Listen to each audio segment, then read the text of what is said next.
জাতীয় নাগরিক পার্টির আত্মপ্রকাশ অনুষ্ঠানের প্রস্তুতি চলছে নিয়ে আরো জানাতে রাজধানীর মানিক মিয়া এভিনিউ থেকে যোগ দিচ্ছেন আমাদের সহকর্মী নূরে আলম। নূরে আলম, এই মুহূর্তে অনুষ্ঠানে অন্যান্য রাজনৈতিক দলের কোনো অতিথিকে যোগ দিয়েছেন?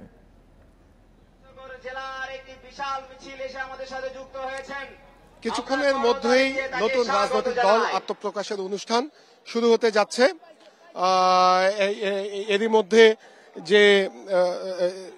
এরই মধ্যে আমরা দেখছি যে যারা নতুন রাজনৈতিক দলের নেতৃত্বে আছেন তারা এরই মধ্যে এসে অবস্থান নিচ্ছেন। সেই সঙ্গে বিভিন্ন রাজনৈতিক দলের আমন্ত্রিত অতিথিরাও এখানে আছেন। আমি যদি একটু বলি যে এই নতুন রাজনৈতিক দলের নেতৃত্বে কারা আছেন, আজকের 150 সদস্য বিশিষ্ট কমিটি ঘোষণা করা হবে। পরবর্তীতে ধাপে ধাপে এই কমিটি 200 থেকে 500 সদস্য বিশিষ্ট করা হবে। আমাদেরকে যেটি জানানো হয়েছে যে এরপরই এই জেলা কমিটি, উপজেলা কমিটি গুলো গঠন করা হবে। সেই সঙ্গে নতুন রাজনৈতিক দলের যে সুপার 10, সেই সুপার 10-এ যারা রয়েছেন তাদের নামগুলো যদি আমি একটু বলি। আহ্বায়ক পদে রয়েছেন নাহিদ ইসলাম, জ্যেষ্ঠ যুগ্ম আহ্বায়ক পদে আছেন সামান্তা শারমিন, সদস্য সচিব পদে আছেন আক্তার হোসেন, জ্যেষ্ঠ যুগ্ম সদস্য সচিব পদে আছেন ডাক্তার তাসনিম জারা, প্রধান সমন্বয়কারী হিসেবে রয়েছেন নাসিরউদ্দিন পাটোয়ারি, মুখ্য সমন্বয়ক পদে রয়েছেন আব্দুল হান্নান মাসুদ, মুখ্য সংগঠক পদে রয়েছেন উত্তরাঞ্চলের দায়িত্বে রয়েছেন সার্জিস আলম, মুখ্য সংগঠক দক্ষিণাঞ্চলের দায়িত্বে রয়েছেন হাসান আব্দুল্লাহ, দপ্তর সম্পাদকের দায়িত্বে রয়েছেন সালেউদ্দিন সিফাত। আমরা যদি দেখি এই দলের নেতৃত্বে যারা রয়েছেন তাদের দীর্ঘদিনের রাজপথে আন্দোলন সংগ্রামের ইতিহাস রয়েছে এবং যে নাহিদ ইসলাম তিনি 18 সাল থেকে এই বিভিন্ন ছাত্রদের বিভিন্ন দাবি দেওয়া এবং হাসিনা সরকারের বিভিন্ন অন্যায় অবিচারের প্রতিবাদে রাজপথে সক্রিয় ছিল। আক্তার হোসেনও 2018 সাল থেকে বিভিন্ন দাবি দাওয়া নিয়ে রাজপথে সক্রিয় ছিল। তিনি প্রথম আলোচনায় আসেন ঢাকা বিশ্ববিদ্যালয় ঘয়নিতে প্রশ্ন ফাঁসের প্রতিবাদ করার মধ্য দিয়ে এবং তার অনড় অবস্থানের কারণে সেই বছর ঢাকা বিশ্ববিদ্যালয় ঘয়নিটের পরীক্ষা বাতিল করে দিতে বাধ্য হয় বিশ্ববিদ্যালয় প্রশাসন। পরবর্তীতে ডাকসু নির্বাচনে অংশ নিয়ে তিনি নূরের সাথে সেই একই প্যানেল থেকে সমাজসেবা সম্পাদক পদে নির্বাচিত হন। এরপরে 2021 সালে ছাত্র শক্তি একটি ছাত্র সংগঠন গঠন করা হয়, যেখানে আক্তারের নেতৃত্বে আসিফ নাহিদ তারাও ছিলেন এবং এরপরে আমরা দেখি যে এই গণ অভ্যুত্থানের নেতৃত্ব এই আসিফ নাহিদ, আক্তার, হাসনাত আব্দুল্লাহ, সার্জিস, এদের বৈষম্য বিরোধী ছাত্র আন্দোলনের ব্যানারে যে গণ অভ্যুত্থানটি হয় সেই গণ অভ্যুত্থানের নেতৃত্বে তারা ছিলেন। গত 5 আগস্ট ফ্যাসিস্ট হাসিনা সরকারের পতনের পর থেকেই আলোচনায় ছিল যে নতুন রাজনৈতিক দল গঠন করা হবে, এরকমটি আলোচনা ছিল, যারই অংশ হিসেবে গঠন করা হয়েছিল জাতীয় নাগরিক কমিটি। সেই নাগরিক কমিটির নেতৃত্বেও আক্তার, নাসিরউদ্দিন পাটোয়ারি, সার্জিস আলমরা ছিলেন এবং বৈষম্য বিরোধী আন্দোলনের নেতৃত্বে ছিলেন হাসনাত আব্দুল্লাহ। তো তার পরে তারা বিভিন্ন নাগরিক মতামতের জন্য তারা বিভিন্ন কার্যক্রম পরিচালনা করেন এবং নাগরিক কমিটির বিভিন্ন জেলা উপজেলা পর্যায়ে তারা কমিটি দেন। তারপরে ধারাবাহিকভাবে বিভিন্ন অংশীজনের মতামত নিয়ে অবশেষে আজকে সেই রাজনৈতিক দলের আত্মপ্রকাশ ঘটতে যাচ্ছে এবং এই দলের আত্মপ্রকাশের এবং এই দল গঠনের প্রেক্ষাপট যদি আমি একটু বলি, গত বছরের 4 জুন কোটা সংস্কারের দাবিতে প্রথম ঢাকা বিশ্ববিদ্যালয়ের কেন্দ্রীয় গ্রন্থাগারের সামনে একটি মশাল মিছিল বের হয়। সেই আন্দোলনের শুরু 1 জুলাই থেকে আন্দোলন আরো বেগবান হয় কোটা সংস্কারের দাবিতে এবং সেই আন্দোলন গণ অভ্যুত্থানের রূপ নেয় 15 জুলাইয়ের পর থেকে। 16 জুলাই যখন আবু সাইদকে নির্মম ভাবে হত্যা করা হয়, পুলিশের গুলিতে শহীদ হন আবু সাইদ, এরপরে সেই আন্দোলন সারা দেশে ছড়িয়ে যায় এবং এটি আর আন্দোলনে থেমে থাকেনি, সেটি পরিণত হয় গণ অভ্যুত্থানে। সেই গণ অভ্যুত্থানের মুখে গত 5 আগস্ট ফ্যাসিস্ট হাসিনা সরকারের পতন হয় এবং হাসিনা ভারতে পালিয়ে যেতে বাধ্য হয়। তার পরে এই রাজনৈতিক দল গঠন করার বিষয়টি আলোচনায় আসে এবং আমরা কথা বলেছিলাম এখানে আসা ছাত্র জনতার সাথে।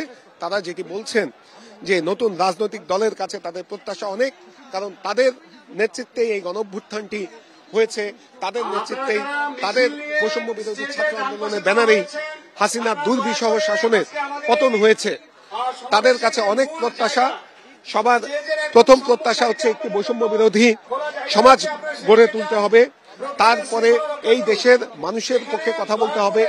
প্রচলিত যে ব্লেম গেমের রাজনীতি রয়েছে, সেই রাজনীতি তাদের কাছে মানুষ প্রত্যাশা করে না। তারা মানুষের কথা বলবে, তারা নির্দিষ্ট কোনো দেশের তাবেদারি করবে না। তারা আগামীতে গণতান্ত্রিক পরিবেশ এই দেশে ফিরিয়ে আনার জন্য অথবা গণতান্ত্রিক পরিবেশ রক্ষার জন্য তারা সক্রিয় ভূমিকা পালন করবে, এমনটাই প্রত্যাশা এখানে আসা সাধারণ মানুষদের। আমরা এই আন্দোলনের যারা নেতা আছেন তাদের সাথে কথা বলেছিলাম। তারা যেটি বলছেন যে তাদের দলের মূল লক্ষ্য হচ্ছে মধ্যপন্থা রাজনীতি করা, কোনো ডান বাম নয়, মানুষের পক্ষে কথা বলাই তাদের দলের মূল লক্ষ্য। এবং এই দলে সকল মত, সকল আদর্শের মানুষের একটি সংমিশ্রণ ঘটেছে, যেই ধারাটি তারা আগামীতে বজায় রাখতে চায়। এবং এই দল সবার জন্য উন্মুক্ত, শুধুমাত্র যারা ফ্যাসিস্ট রাজনীতির সাথে জড়িত ছিল এবং গণহত্যায় অংশ নিয়েছে, গণহত্যার সাথে জড়িত এরকম কেউ ছাড়া বাকি সকলের জন্য এই রাজনৈতিক দল উন্মুক্ত। এবং ইতোমধ্যে আমাদের সঙ্গে মানিক মিয়া এভিনিউয়ের আরেক প্রান্ত থেকে যোগ দিয়েছেন আমাদের সহকর্মী ইকরামুল কবির। ইকরাম, একটু জানাবেন এখানে আজকের যে অনুষ্ঠান আওয়ামী লীগ সহ 14 দলের শরিক যে দলগুলো আছে সেগুলো ব্যতীত অন্য রাজনৈতিক দলগুলোকে আমন্ত্রণ জানানো হয়েছে, সেসব দল থেকে কোনো প্রতিনিধি ইতোমধ্যে যোগ দিয়েছেন কিনা এবং এই মুহূর্তে সমাবেশ স্থলে উপস্থিত জনমানুষের সংখ্যা আপনি কেমন দেখছেন? আমাদের আজকের এই সমাবেশে এসে যুক্ত হয়েছে। এই 3টার সময় কিন্তু অনুষ্ঠানটি শুরু হওয়ার কথা, কিন্তু আমরা দেখেছি সকাল থেকে কিন্তু দেশের বিভিন্ন জেলা থেকে কিন্তু জাতীয় নাগরিক কমিটি এবং বৈষম্য যে সকল সদস্যরা ছিলেন তারা কিন্তু আসা শুরু করেছে এবং এখনো সেই আশা কিন্তু অব্যাহত রয়েছে। এবং আপনি যেমন বলছেন যে রাজনৈতিক দলগুলোর নেতাকর্মীরা, রাজনৈতিক বড় বড় রাজনৈতিক দলগুলো সবাইকে কিন্তু আমন্ত্রণ জানানো হয়েছে, শুধুমাত্র আওয়ামী লীগ এবং জাতীয় পার্টি বাদে। এবং বর্তমানে যে সকল সক্রিয় রাজনৈতিক দল রয়েছে, বিশেষ করে বিএনপি এবং জামাত, তাদেরকেও কিন্তু আমন্ত্রণ জানানো হয়েছে। জামাতের বেশ কয়েকজন সিনিয়র নেতৃত্বকে আমরা এর মাঝে দেখতে পেয়েছি এই সমাবেশ স্থলে। এছাড়া বাম দলগুলো খেলাফত মজলিস ইসলামিক দল কিন্তু এর মধ্যে এই সমাবেশে উপস্থিত হয়েছে। এছাড়া বিভিন্ন দেশের রাষ্ট্রদূতরা কিন্তু এখানে এসেছেন।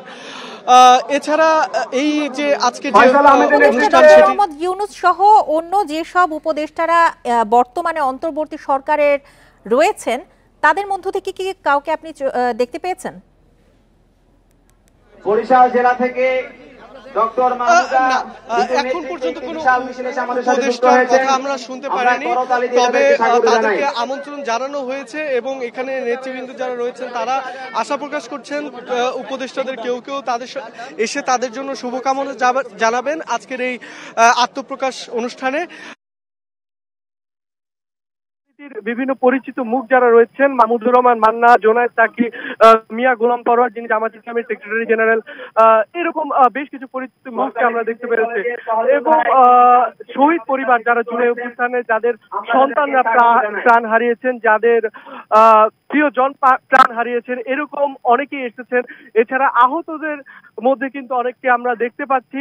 আমরা বুঝতে পেরেছি, আপনি আমাদের সঙ্গেই থাকুন। ইতোমধ্যে আমাদের সঙ্গে আবারও নূরে আলম পিন্টু যোগ দিয়েছেন, আমরা যাচ্ছি আবারও তার কাছে। নূরে আলম, এই মুহূর্তে আপনি কিছুক্ষণ আগে আমাদের কাছে নাগরিক পার্টির নেতৃত্বে যে বিশেষ 10 জন আসতে যাচ্ছেন নেতৃত্বে, তাদের নাম আপনি আমাদেরকে বলেছেন। যারা এখন পর্যন্ত ইতোমধ্যে মানিক মিয়া এভিনিউতে উপস্থিত রয়েছেন, তারা এই নতুন দলের নেতৃত্বে যারা আসতে চলেছেন তাদের কাছে কি প্রত্যাশা ব্যক্ত করেছেন?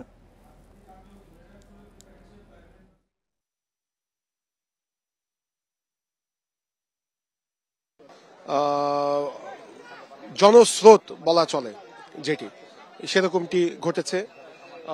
ছাত্র জনতা বিভিন্ন শ্রেণী পেশার মানুষ এখানে এসে উপস্থিত হয়েছেন, বিভিন্ন রাজনৈতিক দলের নেতৃবৃন্দ, সুশীল সমাজের প্রতিনিধিরা এখানে এসে উপস্থিত হয়েছেন। আমি যদি বলি তাদের সাথে আমার কথা হয়েছেন, তারা বলছেন যে দীর্ঘদিন রাজনৈতিক যে দুর্বৃত্তায়ন তারা দেখেছেন, সেই দুর্বৃত্তায়ন থেকে নতুন রাজনৈতিক দল সেই ধারায় তারা যাবে না এবং তারা জনমানুষের পক্ষে কথা বলবে, দেশের স্বার্থে কথা বলবে, নির্দিষ্ট কোনো দেশের তারা তাবেদারি করবে না। সেই সঙ্গে সম্প্রতি আমরা এখানে দেখেছি যে শহীদ পরিবারের স্বজনেরাও এখানে এসেছেন। শহীদ পরিবারের স্বজনেরা বলছেন যে এই সম্প্রতি জাতিসংঘের যে তদন্ত প্রতিবেদন দেওয়া হয়েছে, সেই তদন্ত প্রতিবেদন অনুযায়ী গণঅভ্যুত্থানে ১৫০০ মানুষকে হত্যা করা হয়েছে, যার মধ্যে ১১৭ জন শিশু ছিল এবং যেই হত্যাকাণ্ডের সরাসরি নির্দেশদাতা ছিলেন পতিত প্রধানমন্ত্রী শেখ হাসিনা। তাকে দেশে ফিরিয়ে এনে বিচার নিশ্চিত করার জন্য এই রাজনৈতিক দল রাজপথে সক্রিয় ভূমিকা পালন করবেন এবং এই হত্যাকাণ্ডের সাথে যারা যারা জড়িত সেই ফ্যাসিস্ট আওয়ামী লীগ দলের তাদের প্রত্যেককে বিচারের আওতায় নিয়ে আসার জন্য রাজপথে তারা চাপ সৃষ্টি করার জন্য তারা গুরুত্বপূর্ণ ভূমিকা রাখবেন, এমনটাই প্রত্যাশা এখানে আসা সাধারণ মানুষের। তারা আরও বলছেন যে একটি শ্রেণী বৈষম্যহীন সমাজ গড়ে তোলা, ৭১-এর আমাদের যে মহান মুক্তিযুদ্ধ, সেই মুক্তিযুদ্ধের যে চেতনা ছিল যে একটি শ্রেণী বৈষম্যহীন দেশ গড়ে তোলা, সেই চেতনা ধারণ করে তারা কাজ করবেন। সাধারণ মানুষ বলছেন গত ১৬ বছর হাসিনা সরকার মুক্তিযুদ্ধের চেতনা বিক্রি করে গিয়েছে, মুক্তিযুদ্ধের চেতনা কথা বলে তারা বিভিন্ন অপকর্ম করেছে। সেই মুক্তিযুদ্ধের চেতনা রক্ষা করে আগামী দিনে নতুন বাংলাদেশ গড়ে তুলবে এই নতুন রাজনৈতিক দল, এমনটাই প্রত্যাশা এখানে আসা সাধারণ মানুষদের।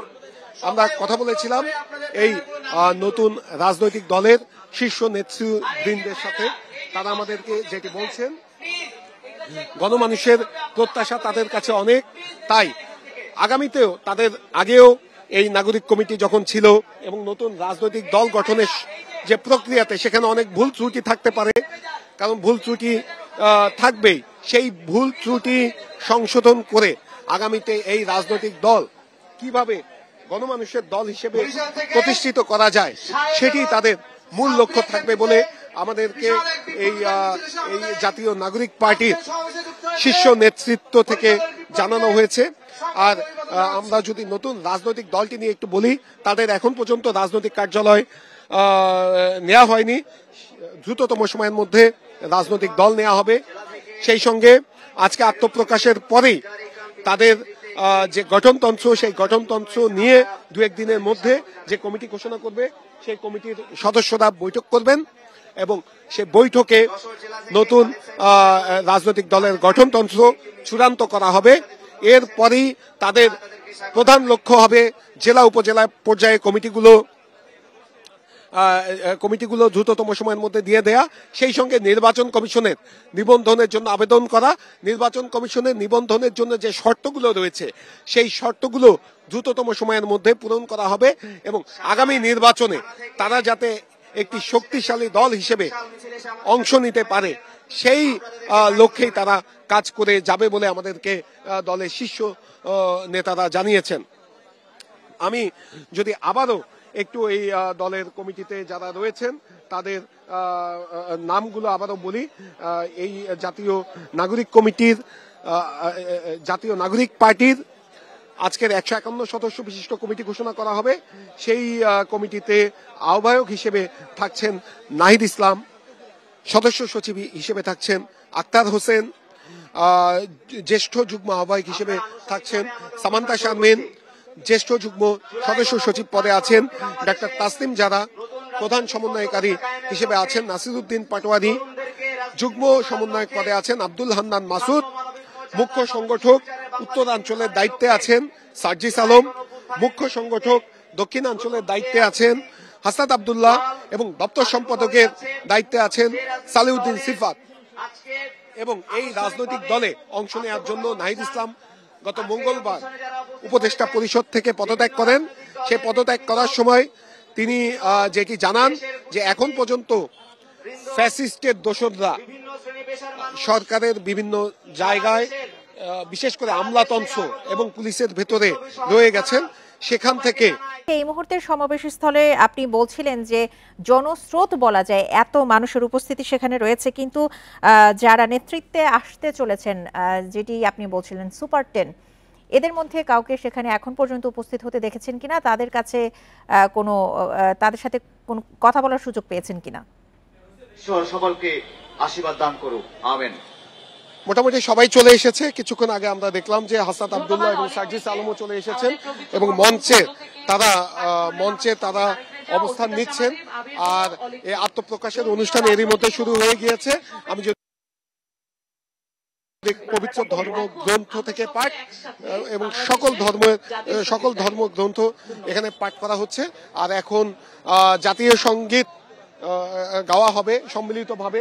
লাখো জনতা একসাথে জাতীয় সঙ্গীত গাইবেন এবং আমরা সেই জাতীয় সঙ্গীত একটু শোনানোর চেষ্টা করব। কিছুক্ষণের মধ্যেই জাতীয় সঙ্গীত গাওয়া হবে এবং আমরা দেখছি যে সকলে দাঁড়িয়ে গিয়েছেন জাতীয় সঙ্গীতের সময়। সবাই জাতীয় সঙ্গীতের প্রতি সম্মানার্থে সবাই দাঁড়িয়ে যাচ্ছেন। আমরা একটু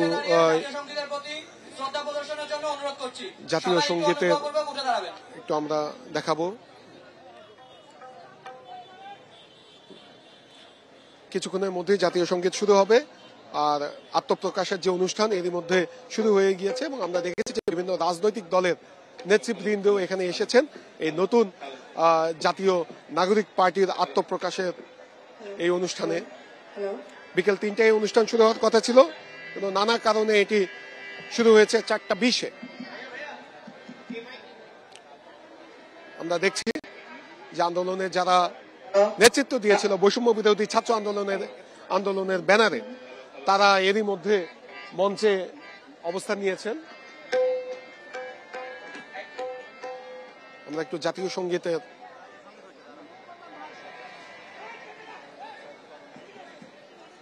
কিছুক্ষণের মধ্যেই জাতীয় সঙ্গীত শুরু হবে।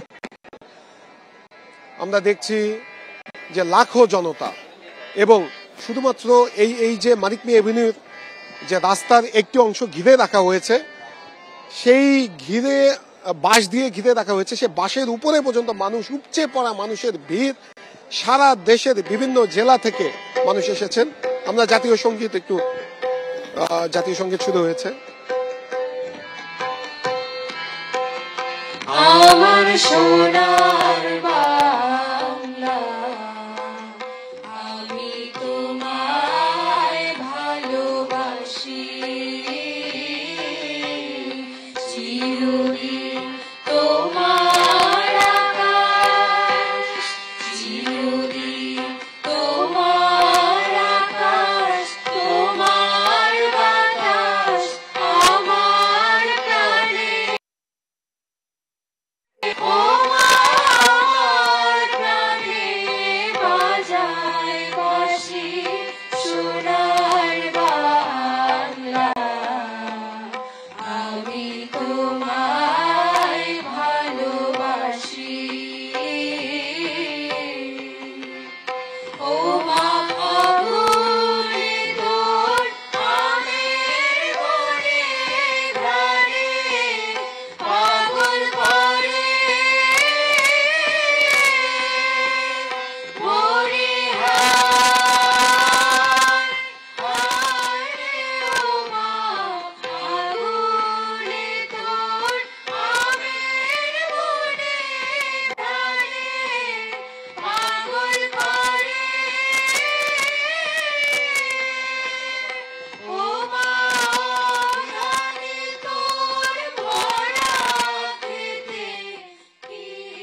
বিভিন্ন ধর্মগ্রন্থ থেকে পাঠ ও জাতীয় সংগীতের মাধ্যমে জাতীয় নাগরিক পার্টির আত্মপ্রকাশের আনুষ্ঠানিকতা ইতোমধ্যে শুরু হয়ে গিয়েছে। আমরা সরাসরি ছিলাম সেখানে।